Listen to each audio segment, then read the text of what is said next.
அதிகாரம் ஊக்கமுடைமை. ஊக்கம் உடைமை உடைமை, பொருளுடைமை நில்லாது நீங்கிவிடும். ஊக்கம்தான் ஒருவரின் உண்மையான உடைமை. பொருள் உடைமை எல்லாம் நிலையானது அல்ல. வணக்கம். மக்கள் யார்பக்கம் நிகழ்ச்சியின் சிறப்பு தொகுப்பை வழங்குவதற்காக ஹேமா ராகேஷ். மக்கள் யார்பக்கம் நிகழ்ச்சியில இலவச திட்டங்கள் பற்றிய மக்களுடைய மனநிலையை பிரதிபலிக்கும் பிரம்மாண்ட கருத்து கணிப்பு முடிவுகளை பார்த்துட்டு வரோம். இன்னைக்கு இலவச கலாச்சாரத்தை தமிழ்நாட்டில் கொண்டு வந்ததற்கு யார் காரணம் அப்படிங்கறத பத்தி மக்கள் என்ன சொல்லியிருக்காங்க அப்படிங்கறத பத்தியும் நம்ம விரிவா பார்க்க போறோம். அதுக்கு முன்னாடி இன்னைக்கு அரசியல் கட்சி தலைவர்கள் சொன்ன பரபரப்பான சில கருத்துக்களை பார்க்கலாம்.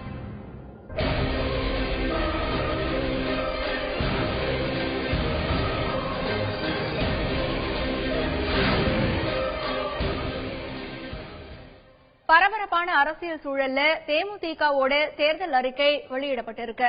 பள்ளிகள்ல காலை வேளையிலும் சத்துணவு திட்டம், விவசாயத்தை மேம்படுத்த நம்மாழ்வார் விவசாய திட்டம்னு பல்வேறு அறிவிப்புகள் அதுல இடம் பிடிச்சிருக்கு. இந்த நிலையில பிரேமலதா விஜயகாந்திற்கு பதிலடியாகவும் தேமுதிக தலைவர் விஜயகாந்தையும் விமர்சிச்சு கருத்து சொல்லியிருக்காங்க அதிமுகவின் CR சரஸ்வதி. நான் கேட்கிற பிரேமலதா அவர்களை, உங்க கூட்டணியில வந்ததுனால்தான் அதிமுக ஜெயிச்சதுன்னு சொல்றீங்களே, ஏன் உள்ளாட்சி தேர்தல்ல டெபாசிட் கூட வாங்க உங்களால முடியல? ஏன் உள்ளாட்சி தேர்தல்ல டெபாசிட் கூட வாங்க உங்களால முடியல? தனியா நிக்கும் போது என்ன நிலைமைங்கிறத மக்கள் உங்களுக்கு புரிய வச்சாங்க. சரி, கூட்டணியோட வந்தீங்க. 2014 நாடாளுமன்ற தேர்தல்ல கூட்டணியோட வந்தீங்க. உங்க தம்பியே சேலத்துல நின்னாரு. கூட்டணியில கூட ஒரு சீட்டு வாங்க கூட உங்களால முடியல. உங்க வாக்கு வங்கி என்ன என்பதை மக்கள் புரிய வச்சும் கூட நீங்க பேசுறீங்க. இன்னொன்னு அவங்க புரிஞ்சுக்கணும், எதிர்கட்சி தலைவராக விஜயகாந்தை மக்கள் அமர வைக்கல. அவர் ஒன்னும் மக்களை தனியா சந்திச்சு மக்கள் கிட்ட ஓட்டு வாங்கி MLAக்கள்லாம் ஜெயிச்சு எதிர்கட்சி தலைவரா உட்கார வைக்கல. அதிமுக கூட்டணிக்கு வந்ததனால், மக்கள் அவங்களுக்கு வாக்களித்ததனால், மாண்புமிகு முதலமைச்சர் அம்மா தான் எதிர்கட்சி தலைவராக விஜயகாந்தை உட்கார வச்சாங்க. அதிமுக கூட்டணிக்கு வந்ததனால், மக்கள் அவங்களுக்கு வாக்களித்ததனால், மாண்புமிகு முதலமைச்சர் அம்மா தான் எதிர்கட்சி தலைவராக விஜயகாந்தை உட்கார வச்சாங்க. இந்த 5 வருஷமா ஒரு எதிர்கட்சி தலைவரா என்ன பண்ணாரு விஜயகாந்த்? ஒரு நாள் வந்தாரு, ஷூட்டிங்ல ஃபைட் பண்ற மாதிரி நாக்க துருத்தினாரு. அத்தோட வெளியில போனவர் தான். 1ஆம் தேதி சம்பளம் வாங்க மட்டும் வந்து கையெழுத்து போட்டு சம்பளத்தை வாங்கிட்டு போனாரே தவிர வேற எதுவுமே மக்களுக்காக செய்யலையே. உங்களுக்கு துணிவோ தைரியமோ இருந்தால் தனியாக வந்து அதிமுக எதிர்த்து களத்தில் நில்லுங்க. தனியாக வந்து அதிமுக எதிர்த்து களத்தில் நில்லுங்க. உங்க நிலைமை என்ன, உங்க வாக்கு வங்கி என்பதை இன்னொரு முறை மக்கள் புரிய வைப்பாங்க. அதிமுக கூட்டணியில இருந்து விலகி இருக்கிற சரத்குமாருக்கும் பல்வேறு கேள்விகளை கேட்டிருக்காங்க CR சரஸ்வதி. திரு சரத்குமார் அவர்கள் வந்து அதிமுக மேல இருக்கிற அதிருப்தினால வெளில வந்தேங்கிறாரு. 37 MPக்கள் நாடாளுமன்றத்தில் ஜெயிச்ச போது பாராட்டியவர் தானே இதே சரத்குமார். உள்ளாட்சியில் 99% வெற்றி பெற்ற போது பாராட்டியவர் தானே இதே சரத்குமார். அதே போல அம்மாவுக்கு RK நகர் இடைத்தேர்தல் கின்னஸ் ரெக்கார்டு கொடுத்த போது பாராட்டியவர் தான் இதே சரத்குமார். அப்பெல்லாம் அவரது கண்டுபிடிக்கலையோ, இப்பதான் புதுசா கண்டுபிடிச்சிருக்காரா? அப்பெல்லாம் அவரது கண்டுபிடிக்கலையோ, இப்பதான் புதுசா கண்டுபிடிச்சிருக்காரா? அதாச்சே, ஏதாவது சொல்லுவாங்களே ஒரு நரிக்கதை, இந்த பழம் புளிக்கும்னு. அத மாதிரிதான் அவருக்கு தெரியுது, இனிமே அரசியல் வாழ்க்கை நமக்கு இல்ல, இனிமே அரசியல் வாழ்க்கை நமக்கு இல்ல, ஆகவே ஆளும் கட்சி எடுத்து ஏதாவது பேசணும் அப்படிங்கிறதுக்கு அவர் ஸ்டேட்மெண்ட் கொடுத்திருக்காரு. அவர் ஏற்கனவே பல கட்சிகள் போயிட்டு வந்தவர் தான். அடுத்து எந்த கட்சிக்கு போக போறாருன்னு அவர் தான் சொல்லணும். அவருடைய ஸ்டேட்மெண்டை பொறுத்த வரைக்கும் அவருக்கு இன்னைக்கு பேச ஏதாவது வேணும் ஒரு ஆளுங்கட்சிக்கு எதிர்க்க, அதுக்காக இந்த ஸ்டேட்மெண்ட் சொல்லியிருக்காரு. அவருடைய நிலைமை என்ன என்பதை மக்கள் அவருக்கு இந்த தேர்தலில் புரிய வைப்பாங்க. விஜயகாந்த் குறித்தும் தேமுதிக பத்தியும் விமர்சிச்சிருக்காரு முன்னாள் MLA மகா பாண்டியராஜன். சாதாரண கிளை செயலாளர் பொறுப்பு கூட பணம் வாங்கிட்டு பொறுப்பு போடுற அந்த ஒரு இழிநிலை திண்டுக்கல்ல ஒரு கிளை செயலாளர்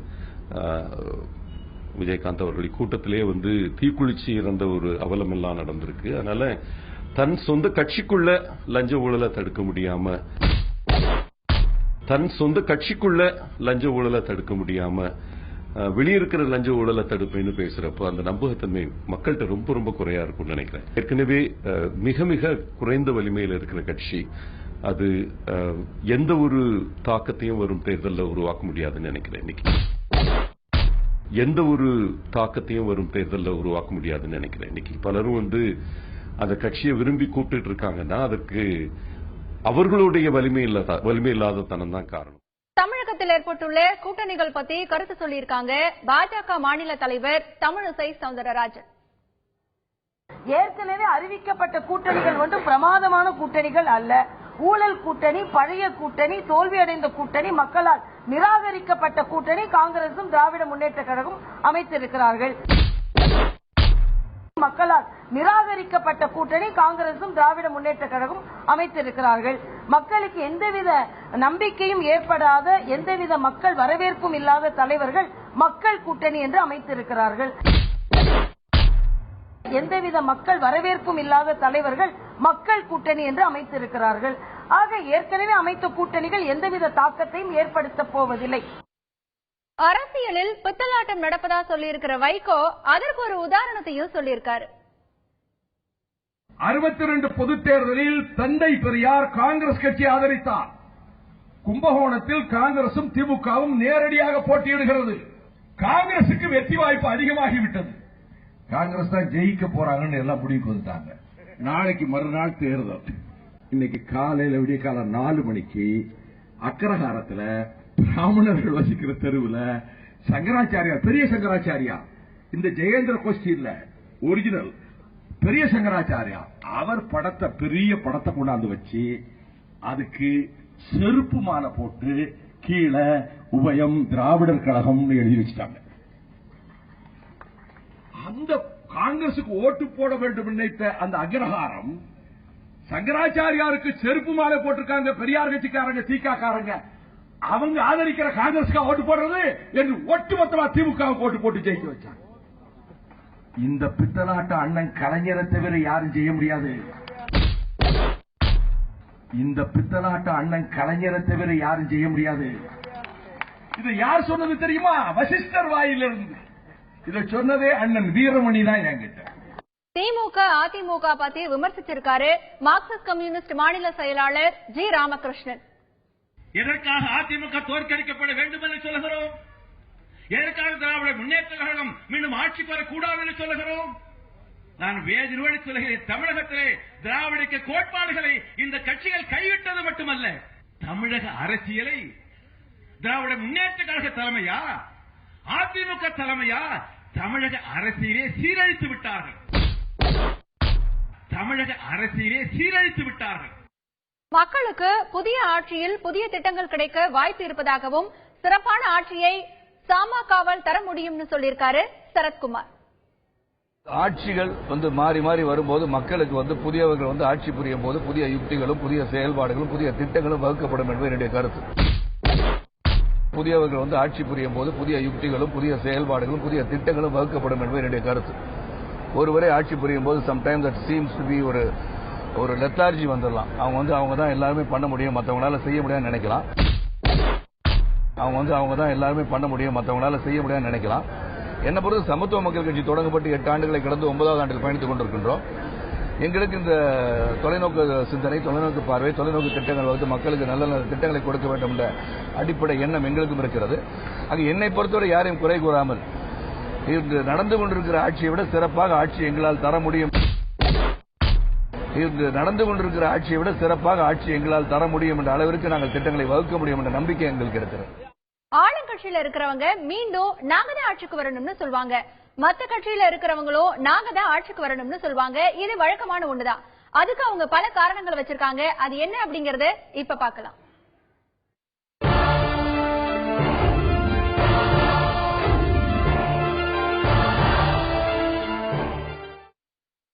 மாண்புமிகு புரட்சித் தலைவர் அம்மாவுடைய வரலாற்றை புரட்டி பார்க்கின்ற போது படிக்கின்ற மாணவர்களுக்கு லேப்டாப் திட்டம், கல்வி உதவி திட்டம், அவர்கள் கடந்து செல்வதற்கு பாதையில் நடந்து செல்வதற்கு வழிகாட்டுகின்ற அளவுக்கு சைக்கிள் திட்டம், பெண்களுக்கு திருமண உதவி திட்டம், தங்கத்துக்கு தாலி திட்டம், அடுத்தது இலவச திருமண திட்டம், சீர்வரிசைகள் திட்டம், ஏழை எளியவர்களுக்கு ஆடு மாடு வளர்ப்பு திட்டம், அடுத்து இன்னும் பல முதியவர்களுக்கு பார்க்கும்போது உதவி பெண்களுக்கு நலத்திட்டங்கள், அகவை முகிழ்ந்தவர்கள் அதே திட்டங்கள், தமிழ் வளர்ச்சி பண்பாட்டுத் துறையில் குறைவாக இருந்த அந்த நல உதவிகளை உயர்த்தி வழங்கியிருக்கின்றார்கள். மீண்டும் அம்மா அமோக வெற்றி பெற்று அதிக வாக்குகள் என்று தமிழகத்தில் சட்டசபையில் எதிர்க்கட்சி உறுப்பினர்கள் இல்லாத ஒரு சட்டசபையை உருவாக்கி அம்மா மீண்டும் பிரமாண்டமான ஆட்சி அமைத்து மக்களுக்கு நல்வாழ்வு திட்டங்களை தமிழகத்துக்கு வருவார்கள் என்று சொல்லி அமைகின்ற இலவச மின்சாரத்தை கொடுத்தது திராவிட முன்னேற்ற கழகம். விவசாய கடன்களை ரூபாய் 7000 கோடி தள்ளுபடி செய்தது திராவிட முன்னேற்ற கழகம். பல்வேறு வகையிலே ஏழை விவசாயிகளுக்கு 2 ஏக்கர் நிலம் கொடுத்தது திராவிட முன்னேற்ற கழகம். இப்படி சொல்லி அடுக்கிக் கொண்டே போல மக்கள் நல பணி என்று சொன்னால் இன்றைக்கு பெண்களுக்கு திருமண நிதி உதவி என்று சொல்கிறார்களே, அதை முதலில் 1989 தலைவர் கலைஞர் அவர்கள் தான் ரூபாய் 5000 8ஆம் படித்த மாணவிகளுக்கு திருமண நிதி உதவி ரூபாய் 5000 என்று வழங்கினார். மதுவில்லாத தமிழகத்தை இந்த வரக்கூடிய 2016 சட்டமன்ற தேர்தலுக்கு பிறகு ஏற்படுத்துவோம். அதேபோல விவசாயத்தை மேம்படுத்துவதன் மூலமாக, நவீன விவசாயத்தை கொண்டு வருவதன் மூலமாக கிராமப்புறத்தையும் நாட்டினுடைய பொருளாதாரத்தையும் வளர்ச்சியடை செய்ய முடியும். அதேபோல இளைஞர்களுக்கு வேலைவாய்ப்பை ஏற்படுத்தி கொடுப்பது, தமிழகத்தில் உள்ள அனைத்து மக்களுக்கும் அவர்களுடைய தகுதிக்கேற்ப வேலை வாய்ப்பை ஏற்படுத்தி கொடுப்பது, தொழில்துறையில் புரட்சிகரமான வளர்ச்சியை ஏற்படுத்துவதன் மூலமாக பொருளாதாரத்தை மேம்படுத்துவது, இதுபோன்ற மிக சரியான காரணிகளை தேர்ந்தெடுத்து அதனை நிறைவேற்ற வேண்டும் என்பதற்காக தான் தேசிய முற்போக்கு திராவிட கழகம் ஆட்சிக்கு வர வேண்டும் என்று நாங்கள் விரும்புகிறோம். 1 கோடி புதிய வாக்காளர்கள், இளைஞர்கள் தன்னுடைய கருத்துக்களை இந்த புதிய ஆட்சி அமைவதற்கு அரிய வாய்ப்பினை நல்க இருக்கின்றார்கள். எனவே தமிழகத்தில் வருகின்ற 2016 மிகச்சிறந்த ஆட்சியாக, ஊழலற்ற ஆட்சியாக, மது இல்லாத ஆட்சியாக, கொள்கை லட்சியம் உள்ள லட்சியத்தை இதயத்தில் ஏந்தி வழிநடத்துகின்ற ஆட்சியாக, மொழியால், இனத்தால், பண்பாட்டால், கலையால், கலாச்சாரத்தால் வளர்ந்த இனத்தை அதை மீட்டெடுப்பதற்கு இந்த மக்கள் நல கூட்டணி நிச்சயமாக வெற்றி பெறும், ஆட்சியை கைப்பற்றும், வென்றெடுப்போம் விரைவில் என்ற செய்தியை உங்களுடைய கருத்தை தெரிவிக்கிறேன். தமிழ்நாட்டில் நீ கல்வி வியாபாரம் ஆயிடுச்சு. எல்கேஜி சீட்டு கூட ₹1,00,000 போகுது. பணம் இல்லாம படிக்க முடியாதுங்கிற அளவுக்கு ஆயிடுச்சு. தரமான கல்வி கிடையாது, நல்ல கல்வி கிடையாது, படிச்சாலும் வேலை வாய்ப்பு கிடைக்காத நிலைமை நீ தமிழ்நாட்டில் இருக்கு. இந்த நிலைமை மாறணும் அப்படின்னா தரமான இலவச கட்டாய கல்வி தரம்னு சொல்லக்கூடிய அன்புமணி ராமதாஸ் தமிழகத்துடைய முதலமைச்சர் ஆகணும். இன்னொரு பத்திரம் பாத்தீங்கன்னா நீ வேலை வாய்ப்பு இல்லாத நிலைமை இருக்கு. தமிழ்நாட்டில் படிச்சுட்டா வேலை வாய்ப்பு கிடையாது. இன்ஜினியரிங் படிச்சவங்களே இன்னைக்கு பல லட்சம் பேர் வேலை இல்லாம இருக்காங்க. புதுசா ஒவ்வொரு வருஷமும் லட்சக்கணக்கான இன்ஜினியரிங் படிச்சவங்க வெளியே வந்துட்டு இருக்காங்க. இன்ஜினியரிங் படிச்சவங்களுக்கே வேலை இல்லாமக்குள்ள மற்ற பட்டதாரிகளுக்கு படிச்சு முடிச்சவங்களுக்கு வேலை வாய்ப்பு இல்லாத நிலைமை இருக்கு. டாக்டர் அன்புமணி ராமதாஸ் சொல்றாரு 1 கோடி பேருக்கு வேலை தருவோம்னு சொல்லியிருக்காரு. படிச்ச இளைஞர்களுக்கு வேலை வாய்ப்பு உருவாக்கி தருவதற்கான பயிற்சி கொடுப்போம்னு சொல்றாரு. இதை நிச்சயமா படித்த இளைஞனான அன்புமணி ராமதாஸால மட்டும்தான் செய்ய முடியும். இப்ப நம்ம பார்க்க போறது விஐபி தொகுதி.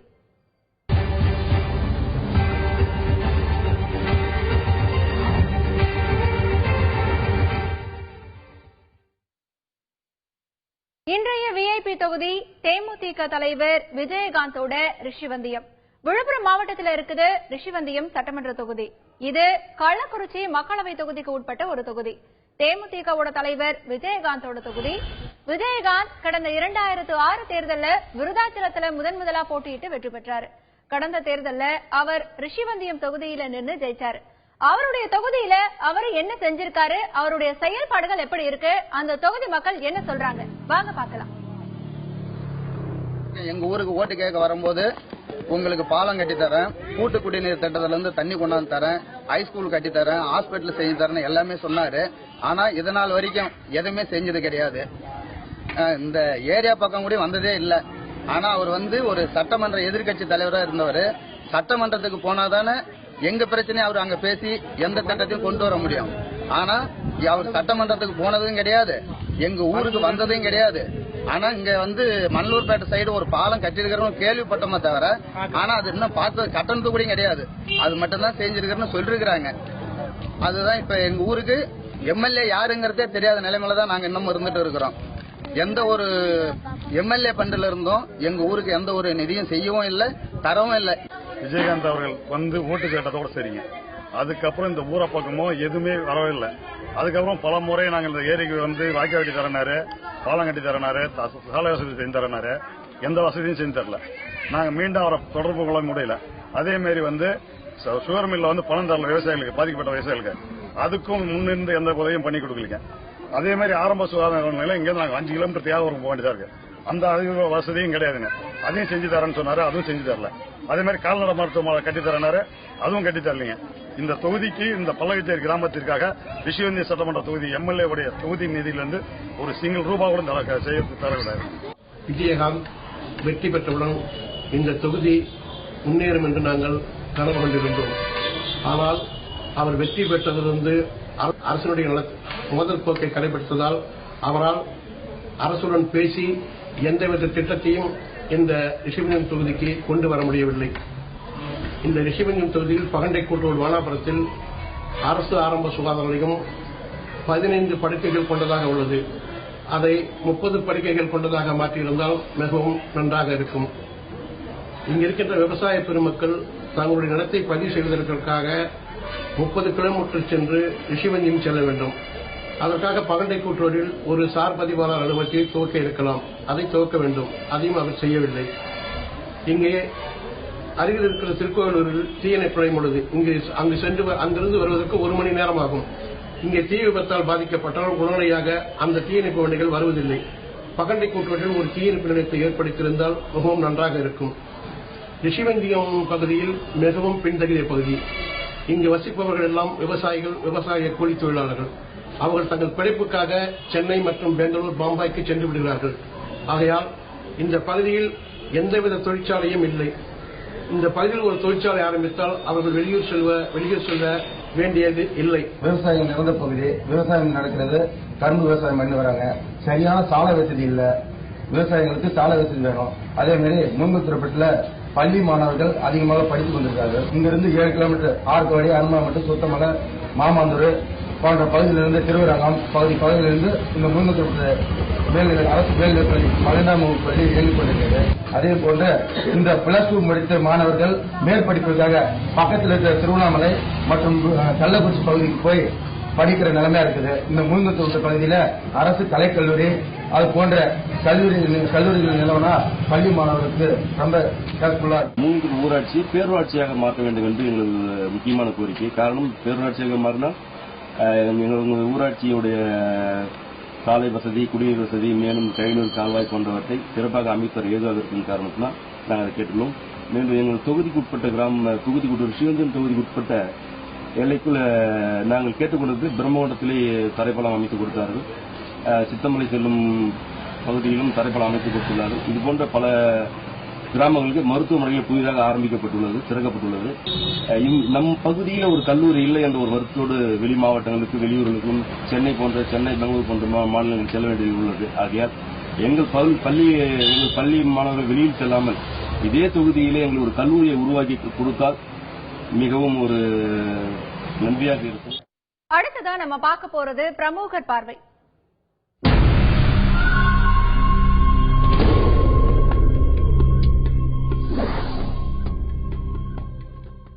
இன்னைக்கு பிரமுகர் பார்வையில கல்வியாளர் பிரின்ஸ் கஜேந்திர பாபு தன்னுடைய கருத்துக்களை பகிர்ந்துக்கிறாரு. ஆசிரியர்கள் மாற்றுத்திறனாளிகள்னு யார் போராட்டம் நடத்தினாலும் அவங்க கிட்ட அரசாங்கம் பேச்சுவார்த்தை நடத்த வேண்டியது அவசியம்னு சொல்லியிருக்காரு அவரு. ஒரு தனியார் கல்லூரியில 3 பெண்களுடைய பிணங்கள், அந்த கல்லூரியுடைய மாணவியருடைய பிணங்கள் கிணற்றிலிருந்து எடுக்கப்பட்டது. சட்டமன்ற கூட்டத்தினுடைய கடைசி கூட்டத்தொடர் நிறைவேறி இருக்கிறது. அந்த கூட்டத்தொடர்ல 1 நிமிடம் கூட இந்த மாணவர்களை பற்றி பேசாமலே அந்த கூட்டத்தொடர் முடிந்திருக்கு அப்படின்னு சொன்னா, தமிழ்நாடு சட்டமன்றத்திற்கு தமிழகத்தினுடைய மாணவர்களை பற்றி ஏதாவது கவலை இருக்கிறதா என்கின்ற மிகப்பெரிய கேள்வி எழுந்துள்ளது. உயர்கல்வி வணிகமயமானவுடன் வணிக நிறுவனங்களைப் போல் தனியார்கள் கல்லூரிகளை நடத்தி வருகிறார்கள். அந்த லாப வேட்கைக்கு அப்பாவி மாணவர்கள் இரையாகிறார்கள். கல்லூரியில படிக்கிறதுக்கு வாய்ப்பே இல்லை என்று வாரம் வாரம் மாவட்ட ஆட்சியரிடம் போய் கதறி இருக்கிறார்கள் அந்த பெண்கள். ஆனால் சட்டமன்ற கூட்டத்தொடரில் சட்டமன்றத்தில் இதை பற்றி எதுவுமே பேசாமல் ஒரு அரசு சட்டமன்ற கூட்டத்தொடரை நிறைவேற்றி இருக்கிறதே என்பது ஒரு மிக வேதனைக்குரிய ஒரு விஷயமாகும். இந்தியாவின் ஜனநாயகம் மிக ஆபத்தான நிலையில் இருக்கிறது என்பதற்கு 2 உதாரணம். ஒன்று, கன்னியாகுமாரனுடைய கைதும் அதைத் தொடர்ந்து பாட்டியாலா நீதிமன்றத்தில் நடைபெற்ற சம்பவங்களும், அரசுக்கு எதிராக யார் பேசினாலும் இனி அடி உதைதான் என்கின்ற மத்திய அரசாங்கத்தினுடைய நிலைப்பாடு. தமிழ்நாட்டில் எடுத்துக்கொண்டோமேயானால் ஆசிரியர்களுடைய போராட்டம், மாணவர்களுடைய போராட்டம், மாற்றுத்திறனாளிகளுடைய போராட்டம் என்று சமூகத்தினுடைய அத்துணை பிரிவு மக்களுடைய போராட்டங்கள் நடைபெற்றுக் கொண்டிருந்தால் கூட அரசு யாரையுமே அழைத்து பேசாது என்று சொன்னால் இந்த அரசு யாருடைய அரசு என்ற கேள்வியை நம் முன்னால் எழுப்புகிறது. ஆண்ட கட்சியும் சரி, ஆளுகின்ற கட்சியும் சரி, 2 கட்சியுமே இந்த நிலையில ஒரு அரசியலாக பார்ப்பது என்ற நிலையை மாற்றி மக்களுடைய கோரிக்கை இது. ஒரு மாற்றுத்திறனாளி போராட்டத்தின் போது இறந்தே போயிருக்கிறார். அதை பற்றி வருத்தமே படாமல் எப்படி இருக்க முடியும்? பேச்சுவார்த்தை என்பதுதானே ஒரு ஜனநாயக செயல்பாடு. என்ன கோரிக்கை வைத்தீர்கள், கோரிக்கைகள் எது சாத்தியம் எது சாத்தியம் இல்லை என்று கூட பேச மாட்டேன் என்று சொன்னால் தேர்தலில் நான் ஏன் வாக்களிக்க வேண்டும் என்ற நிலையை மக்கள் எடுக்க மாட்டார்களா? அனைத்து அரசியல் கட்சிகளும் முதலில் மக்களுக்கு ஜனநாயகத்தின் மீது ஒரு நம்பிக்கையை ஏற்படுத்த வேண்டும். கோரிக்கைகள் போராட்டங்கள் வரும் பொழுது அவர்களை அழைத்து பேசுவது என்கின்ற பக்குவத்திற்கு நமது அரசியல் கட்சி தலைவர்களும் அரசை ஆட்சி செய்பவர்களும் வர வேண்டும். இப்ப அடுத்ததான் நம்ம பார்க்க போறது அரசியல் கிசுகிசு.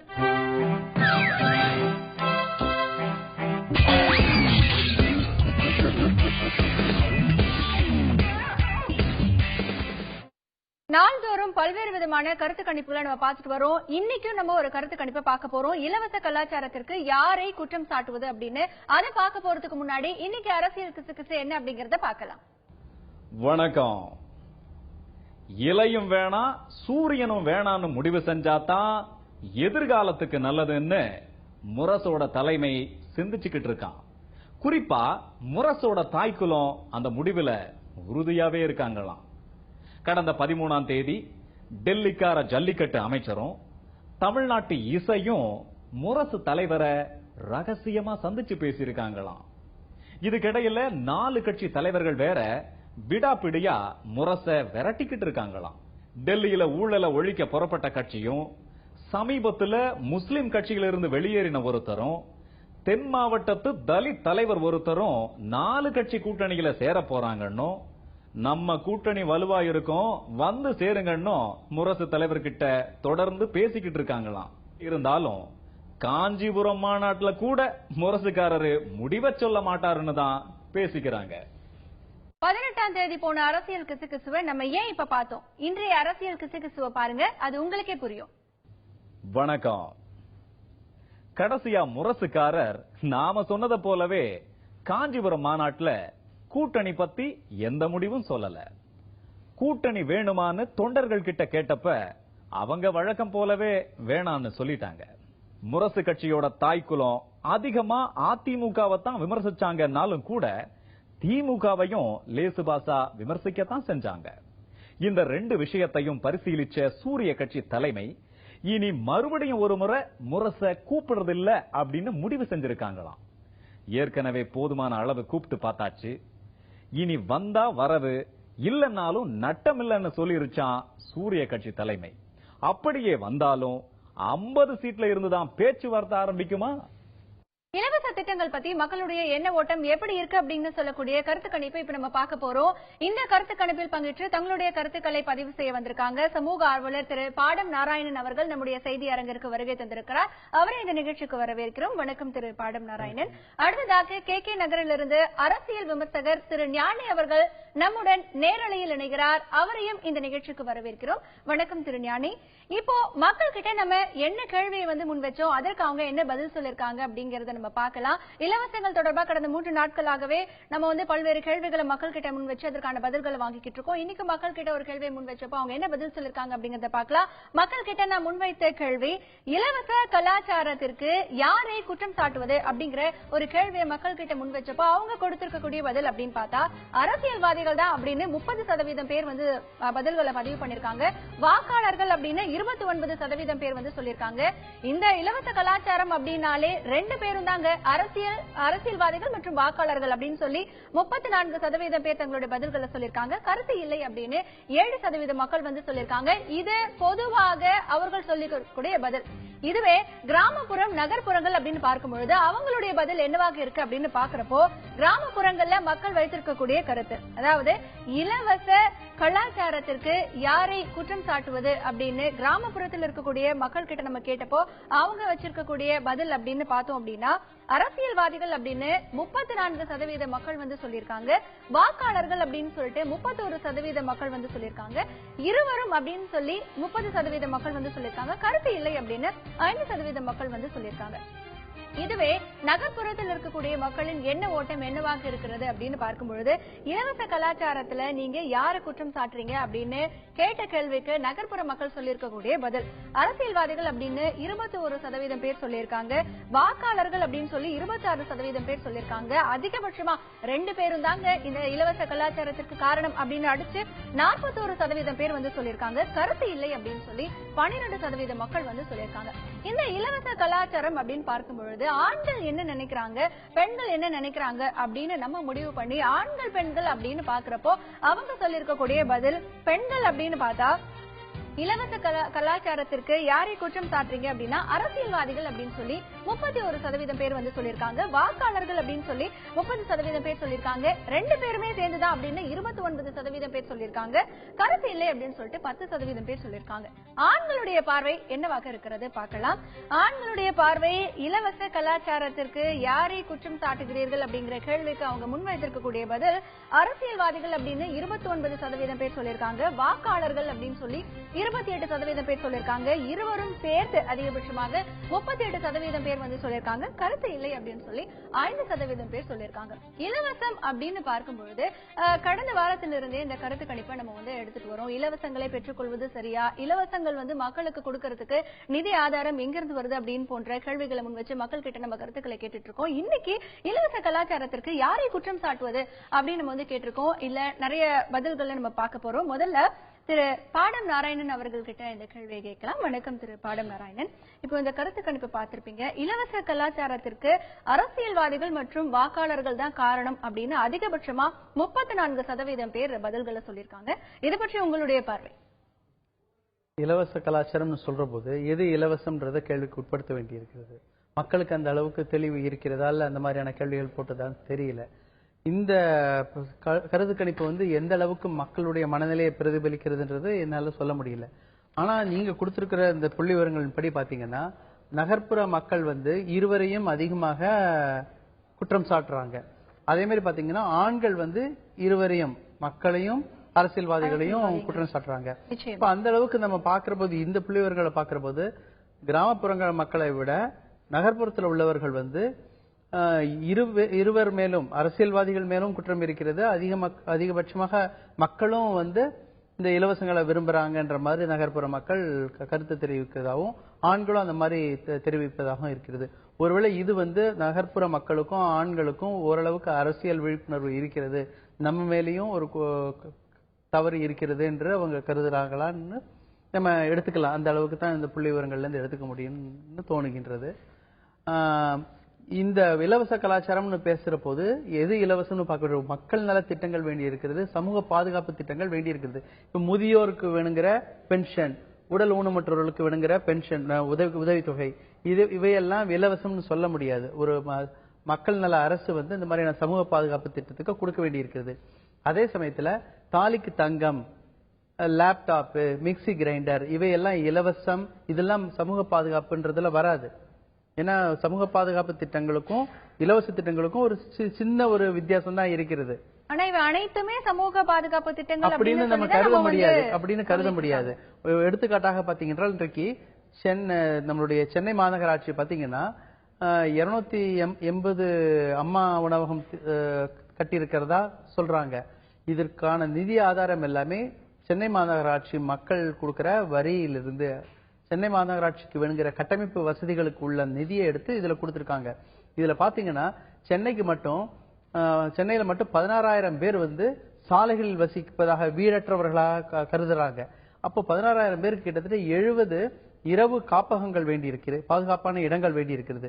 ஆனால் அதை கொடுக்கவில்லை. 30 அளவுக்கு தான் இன்றைக்கு கொடுத்திருக்காங்க. அப்போ பெரும்பாலானவர்கள் சாலைகள்ல இன்றைக்கு படுத்துக் கொண்டிருக்கிறார்கள். அதுவும் இந்த மழை வெள்ளத்துக்கு அப்புறம் பாத்தீங்கன்னா இன்னும் நிறைய பேர் வீடற்றவர்களா இருக்காங்க. அப்போ இந்த பாதுகாப்புக்கு உள்ள நிதி எல்லாமே இன்றைக்கு இந்த இட்லி கடைக்கு போய் கொண்டிருக்கிறது. அப்ப எது அந்த அம்மா உணவகம் கூட யாருமே ரிச் பீப்புள்ஸ்க்காக ஓபன் பண்ணாங்க அப்படின்னு நம்ம இல்ல. நீங்க வந்து அதாவது தினக்கூலிகள் இன்றைக்கு வந்து இன்னும் அடித்தட்டில் இருக்கக்கூடிய மக்கள் தானே பயன்பெறுவதற்காக மக்களுக்கு பயன்பெறும். ஆனால் அது வந்து மக்களுக்கு வந்து தொலைநோக்கு பார்வையோடு மக்களுக்கு உண்மையாக உதவி. இப்போ இந்த அம்மா உணவகம் கொடுப்பதற்கு முன்னால யாருமே சென்னையில பட்டினி கடந்து இருக்கல. எல்லோருமே வந்து ஏதோ உணவு சாப்பிட்டு கொண்டுதான் இருக்காங்க. உணவு பஞ்சம் இங்க இல்லைன்னா மலிவான விலையில இட்லியும் மற்ற விஷயங்களும் கிடைச்சு கொண்டிருந்தது. ஆனால் என்ன பிரச்சனை இருந்தது? தெருவில் மக்கள் வசிக்கும் ஒரு அவல நிலைமை இருக்கிறது. பாதுகாப்பு இல்ல. தலைக்கு மேல வெயில் அடிக்கிற போதோ இல்ல மழையிலையும் பனியிலையும் ஒரு கூரை இல்லாத ஒரு நிலைமை இருந்தது. ஆனால் அந்த தேவை பூர்த்தி செய்யப்படவில்லை. தேவையில்லாத நமக்கு இன்றைக்கு உணவகம் திறக்கப்பட்டிருக்கிறது. இப்படித்தான் முக்கியமான பாத்தீங்கன்னா இந்த மாதிரியான இலவச திட்டங்களை வைத்து பக்கத்து மாநிலமான கேரளாவில் ஒரு வாக்கு வங்கியை உருவாக்க முடியாது.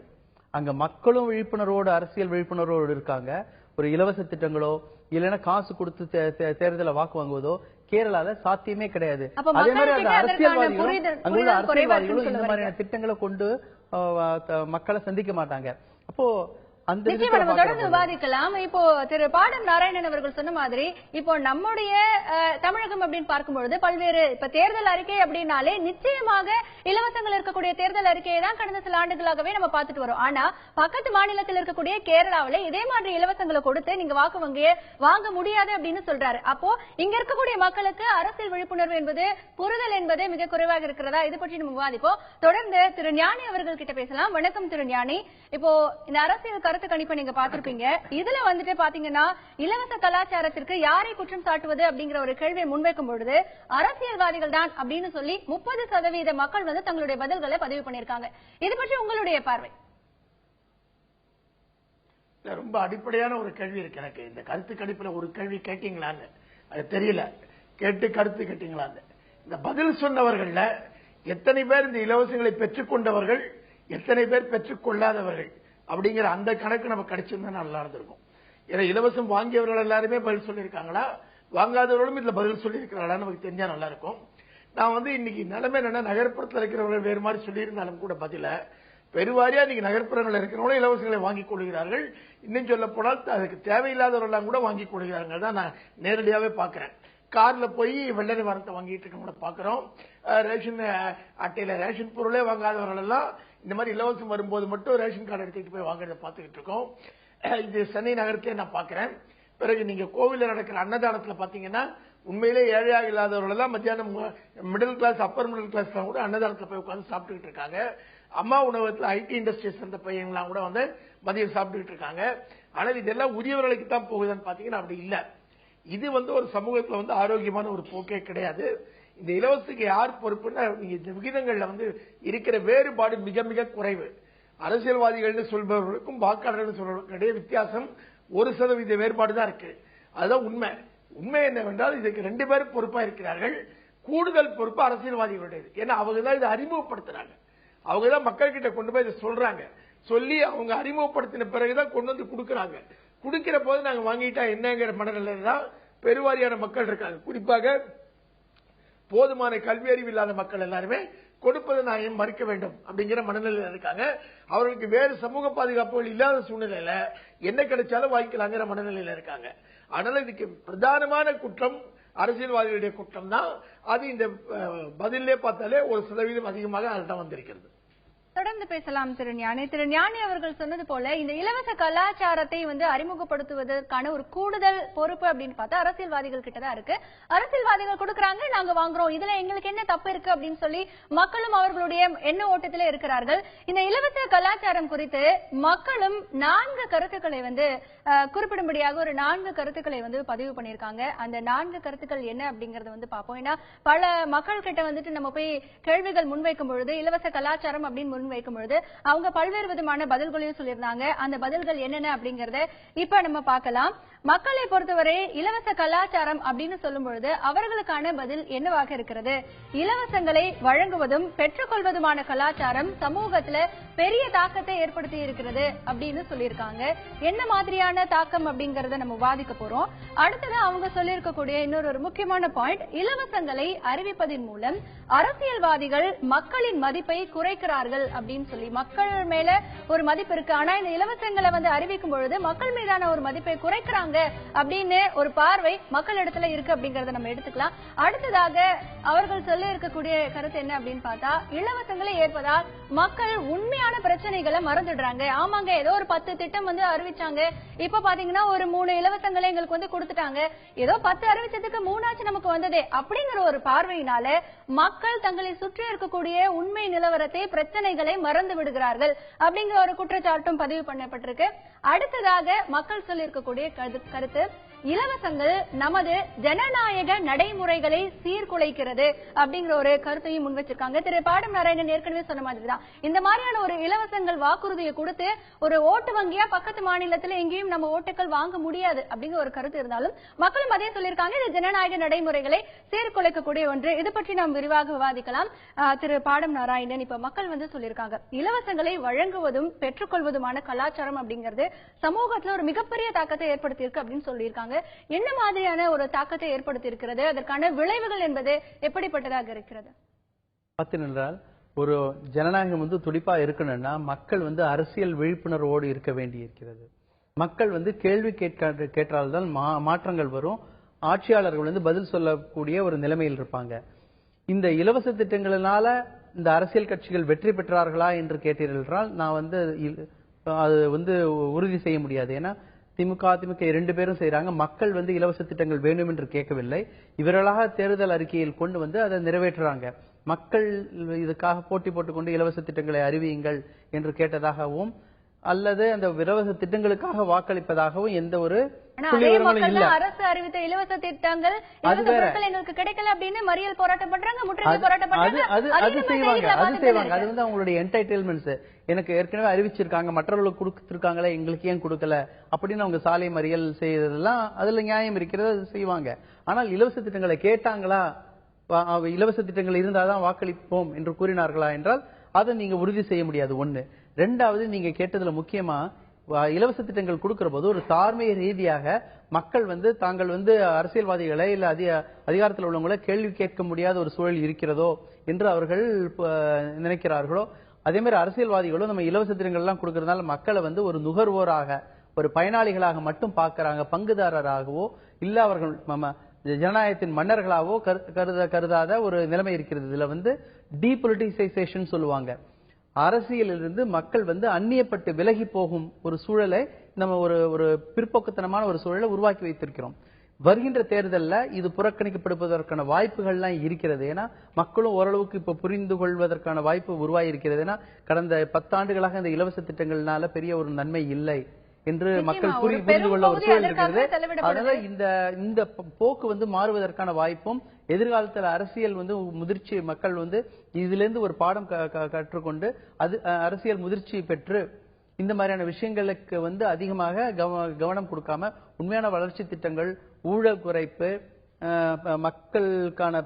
மக்களுக்கு அருகாமையில் வந்து ஆட்சியாளர்கள் வர வேண்டியது போன்ற விஷயங்களுக்கு வந்து அதிக கூடுதல் கவனம் கொடுப்பதற்கான வாய்ப்பு இருக்கிறது. அதற்கான ஒரு சூழலும் இன்றைக்கு அரசியலில் தெரிகின்றது. மக்கள் கிட்ட அந்த புரிதல் இன்னும் அதிகரிச்சுட்டு வரும். நிச்சயமாக இன்னும் 2 மாதங்கள்ல வந்து சட்டமன்ற தேர்தல் வர இருக்கிறது. ஆக மக்கள் தங்களுடைய மதிப்பான வாக்குகளை செலுத்த இருக்கிறார்கள். இந்த ஒரு சூழ்நிலையில அவர்களுக்கான புரிதல் என்பது எப்படி இருக்கிறது? கொஞ்சம் கொஞ்சமாக இந்த இலவசம் தொடர்பான ஒரு புரிதல் அவர்களுக்கு வளர்ந்து கொண்டே இருக்கிறது என்கின்ற ஒரு கருத்து இங்கே முன்வைக்கப்படுகிறது. தொடர்ந்து திரு ஞானி அவர்களிடம் பேசலாம். திரு ஞானி, மக்கள் வந்து இந்த கருத்து கணிப்புகள் பதில் சொல்லும் பொழுது இந்த சில கருத்துக்களை முன் வச்சிருக்காங்க, நம்ம என்னங்கிறத பார்த்தோம். அவங்க இரண்டாவதா சொல்லி இருக்கக்கூடிய ஒரு பதில், இலவசங்களை அறிவிப்பதன் மூலம் அரசியல்வாதிகள் மக்களுடைய மதிப்பை குறைக்கிறாங்க அப்படின்னு சொல்லி மக்கள் தங்களுடைய பதில்களை முன் வச்சிருக்காங்க. இது பற்றி உங்களுடைய பார்வை? இல்ல, அது முழுக்க உண்மை. அதை கொடுக்கிற போது இலவசங்கள் வந்து மக்களுடைய மதிப்பை குறைப்பது மட்டுமல்ல, பணம் தேவைப்படுகிறது, பொருள் தேவைப்படுகிறது மக்களுக்கு. அதை கொடுத்தால் அவர்கள் வாயை அடைத்து விடலாம் என்கிற அடிப்படையில் பார்க்கிற போது அவர்களை வந்து சிந்திக்கக்கூடியவர்களாக மதிக்கவில்லை என்பதனுடைய அடையாளம் தான் அது. அதனால அவருடைய மதிப்பை குறைக்கிற மாதிரியான செயல் தான் இலவசம் கொடுப்பது என்பது. ஆனால் இப்படி ஒன்று நடக்கிறது என்று அவர்கள் உணரத் தொடங்கி இருக்கிறார்கள் என்பது நண்பர் பாடம் நாராயணன் சொன்னதைப் போல மக்கள் மத்தியிலே மெல்ல மெல்ல இதை பற்றின விழிப்புணர்ச்சி ஆரம்பமாக இருக்கிறது என்பதற்கு ஒரு அடையாளமாக எடுத்துக் கொள்ளலாம். மதிப்பு குறைகிறது என்பது உண்மை. ஆனால் மதிப்பு குறைகிறது என்பதை உணர ஆரம்பித்திருப்பது ஒரு ஆரோக்கியமான அறிகுறி. தொடர்ந்து பேசலாம் திரு ஞானி. திரு பாடம் நாராயணன், இப்போ இலவச கலாச்சாரம் அப்படிங்கிற கருத்து கணிப்புகளை பார்க்கும் பொழுது தெரியும், அரசியல்வாதிகளுக்கும் ஆமா அரசியல்வாதி தான் காரணம், வாக்காளர் தான் காரணம் அப்படின்னு அந்த பெர்சன்டேஜ் பார்க்கும்போது ஒரு 2% or 3% தான் டிஃபரன்ஸ் வருது. ரெண்டு பேருமே தான் காரணம் அப்படின்னு குறிப்பிடத்தக்க அளவுல வந்து சொல்லியிருக்காங்க. அப்போ மக்கள் வந்து விரும்புறாங்க, நாங்க கொடுக்கறோம் அப்படிங்கறது அரசியல்வாதிகளோட பார்வை. அரசியல்வாதிகள் எங்களுடைய வரி பணத்துல இருந்து கொடுக்கறாங்க, அதனால நாங்க வாங்குறோம் அப்படிங்கறது வாக்காளர்களுடைய பார்வை. அப்ப மாற்றம் அப்படிங்கறது எங்க இருந்து தொடங்கணும்னு நீங்க நினைக்கிறீங்க? உன்னால நான் கிட்ட என்னால நீ கிட்டன்ற மாதிரி தான் இருக்கு. ஆனா மாற்றம் வந்து இன்றைக்கு ஒரு நெருக்கடியை வந்து மாற்றம் வந்து மக்கள்கிட்ட வந்து தொடங்கி விட்டது. அந்த மக்கள் வந்து நெருக்கடி கொடுப்பதற்கான வாய்ப்பு வர்றது அரசியல்ல தெரிகின்றது. அதனாலதான் பாத்தீங்கன்னா திமுக உட்பட கட்சிகள் இன்றைக்கு வளர்ச்சியை பற்றியும் கட்டமைப்பு பற்றியும் பொருளாதார மேம்பாடு பற்றியும் மக்களுக்கான வேலை வாய்ப்பு உருவாக்குவது அப்படின்னு எல்லாம் அவங்க பேச ஆரம்பித்திருக்கிறார்கள். குறிப்பாக மதுக்கடைகளை மூடுவோம் என்று பேசிக் கொண்டிருக்கிறார்கள். இதுதான் மக்களுடைய விருப்பமாக இருக்கிறது. பாத்தீங்கன்னா மதுவுக்கு எதிராக தமிழகம் முழுவதும் தொடர்ந்து போராட்டங்கள் நடந்து கொண்டிருக்கிறது. அதனால மக்களும் இந்த மாதிரியான உண்மையான தேவைகளுக்காக குரல் கொடுக்க ஆரம்பித்திருக்கிறார்கள் புரிந்து கொண்டுதான் மற்ற அரசியல் கட்சிகள் இன்றைக்கு அதை பற்றியெல்லாம் பேசிக் கொண்டிருக்கிறார்கள். அதனால வர்ற தேர்தலில் வந்து இதற்கான ஒரு மாற்றம் தொடங்குவதற்கான வாய்ப்பு இருக்கிறது. அதனால இப்ப ஒரு ஆரோக்கியம் ஒரு 10 ஆண்டுகளாக நமக்கு வந்து ஒரு ஆரோக்கியமற்ற அரசியலை பார்த்து கொண்டிருக்கோம். மீண்டும் வந்து ஒரு ஸ்டாக் மார்க்கெட்ல இறங்கிட்டு பங்கு சந்தையில இறங்கிட்டு திருப்பி ஏறுற மாதிரி மக்களுக்கான ஜனநாயகம் வந்து மேம்படுவதற்கான சூழல் தான் இன்றைக்கு தெரிகின்றது. நிச்சயமாக தமிழக சட்டமன்ற தேர்தல்களும் சூடுபிடித்திருக்கிறது. அடுத்த வாரம் தமிழக சட்டமன்ற தேர்தலுக்கான தேதி அறிவிக்கப்பட வாய்ப்புகள் அதிகமாகவே இருக்கிறது. கூட்டணி கட்சிகள் எந்த கட்சியுடன் தாங்கள் கூட்டணி சேருவது என்பது குறித்து விவாதம் நடைபெற்று வருகிறது. இன்றைக்கு கூட தேமுதிகவினுடைய தேர்தல் அறிக்கை வெளியாகி இருக்கிறது. அடுத்த வாரத்தில் திமுகவினுடைய தேர்தல் அறிக்கை வெளியாகக்கூடிய வாய்ப்புகள் அதிகமாக இருக்கிறது. இப்படி பல்வேறு விதமான ஒரு சூழல்கள் இருக்க இந்த கருத்து கணிப்புல மக்கள் ஏற்கனவே நடந்த கருத்து கணிப்புல அரசியல் சூழல் பத்தியும் இப்போ இலவசங்கள் பத்தி மக்களுடைய மனநிலை என்ன ஓட்டம் எவ்வாறாக இருக்கிறது, மக்கள் கிட்ட ஒரு விழிப்புணர்வு தொடங்கி இருக்கிறது. இந்த இலவசங்கள் தொடர்பான ஒரு புரிதல் என்பது பரந்து விரிந்த வண்ணம் இருக்கிறது. பல்வேறு கேள்விகளை இப்போ மக்கள் கேட்க தொடங்கி இருக்கிறாங்க. அது தேர்தல் அறிக்கையில எதிரொலிச்சுட்டே வருது அப்படிங்கறதையும் நம்ம பார்த்துட்டு வரோம். இந்த நிகழ்ச்சியில் பங்கேற்று தங்களுடைய கருத்துக்களை முன்வைத்த திரு பாடம் நாராயணன் அவர்களுக்கும் திரு ஞானி அவர்களுக்கும் நன்றி. மீண்டும் மக்கள் யார் பக்கம் நிகழ்ச்சியில் சந்திக்கலாம். அதுவரை உங்களிடமிருந்து விடைபெறுவது ஹேமா ராகேஷ்.